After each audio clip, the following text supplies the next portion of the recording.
राजकुमारी को सांप के चंगुल से मुक्त कराने के लिए लखन रात्रि के आने का बेसब्री से इंतजार कर रहा था। पूरी तैयारी के साथ हाथ में धार धार तलवार लिए लखन राजकुमारी की ओर निगाहें गड़ाकर उससे कुछ दूरी पर बैठ गया। जैसे ही राजमहल के घड़े ने रात्रि के 12 बजे का घंटा बजाया, वैसे ही फुंफकारता हुआ सांप राजकुमारी के मुख से निकला तो उसके इंतजार में बैठे लखन ने अपनी धार धार तलवार से उस पर तेजी से ऐसा वार किया कि तुरंत सांप 2 टुकड़ों में जमीन पर बिखर गया। लखन ने सांप के दोनों टुकड़ों को उठाकर रेत से भरी बाल्टी के अंदर दबा दिया और सुबह होने से पहले ही बाल्टी समेत मृत सर्प को जंगल में ले जाकर उसे आग के हवाले कर दिया और वापस राजमहल लौट आया। तब तक सुबह होने का समय भी करीब हो चला था। राजमहल जब लखन ने राजकुमारी चंद्रकला को जगाया तो हमेशा अचेत अवस्था में रहने वाली राजकन्या तुरंत उठकर बैठ गई, क्योंकि अब उसके अंदर से वो सर्प निकल चुका था तो उसका प्रभाव भी खत्म हो चुका था। राजकुमारी उठते ही हैरान थी।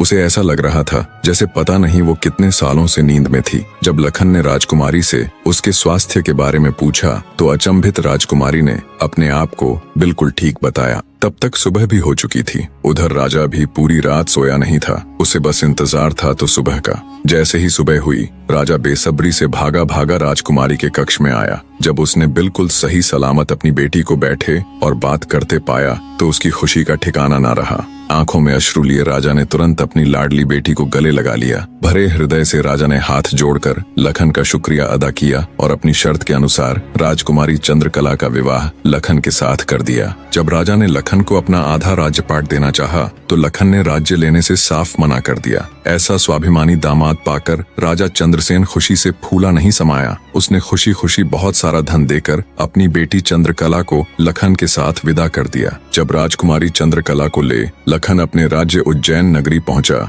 तो उसकी भाभी समेत पूरे परिवार ने उन दोनों का हार्दिक स्वागत किया। लखन खुशी खुशी अपनी नवविवाहिता पत्नी राजकुमारी चंद्रकला के साथ रहने लगा। कुछ ही दिन बाद उज्जैन नगर में एक भव्य समारोह था, जिसमें राजकुमारी चंद्रकला भी अपनी भाभी के साथ समारोह देखने गई हुई थी। तभी मेले में दूसरी तरफ से दैत्य दंभिकासुर ने प्रस्थान किया। इतने बड़े दानव को देख समारोह में हड़कंप मच गया। हर कोई अपनी जान बचाने के लिए इधर उधर भाग रहा था। दैत्य को देख राजकुमारी चंद्रकला भी अपनी भाभी के साथ जब समारोह से भागकर जाने लगी, तभी दंभिकासुर की नजर राजकुमारी चंद्रकला पर पड़ गई। राजकुमारी के रूप यौवन को देखते ही दानवराज दंभिकासुर उस पर मोहित हो गया। दैत्य अपने पूरे जीवन काल में बहुत सी स्त्रियों के साथ खेला था, पर आज तक उसने इतनी सुंदर स्त्री कभी नहीं देखी थी। पलक झपकते ही उसने चंद्रकला को उठा लिया और उसे राज्य के बाहर अपनी गुफा में ले गया।